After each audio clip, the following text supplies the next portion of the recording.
Hey guys, what's up? This is Only the Truth with you all this evening. I'm going to be going over a pretty interesting case I found on MUFON. It happened in Clovis, California on February 28th, 2021 at 5 p.m. I'll put all the case details down in the description of the video, so if you're interested in those, go down there and read those.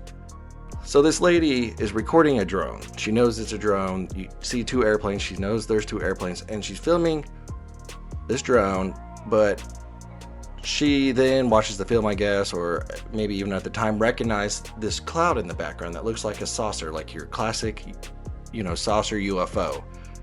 And I'm gonna have to agree with her. This cloud is completely out of place. It's surrounded by nothing else, and this is a lenticular cloud, which these form over mountains. Okay, she's recording this drone over an ocean. So what are we looking at here? I mean, is this possibly a UFO camouflaging itself? I mean, take it with a grain of salt. It could just be a cloud, but lenticular clouds are formed when wind hits a mountain and is pretty much forced up to a higher elevation where the moisture in the air condenses and forms clouds. That's why you see those weird lenticular clouds over mountains or hills or something like that.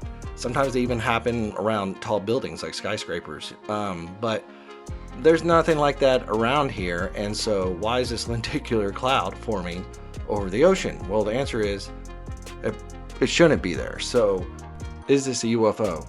I don't know. I just really thought this was a cool case, and I love how this lady caught every known flying object to man. I think it's pretty funny. Like, you got two planes, a drone, a helicopter. I mean, the only thing she didn't catch is like a rocket. Anyways, this is Only the Truth, signing out. Have a good night.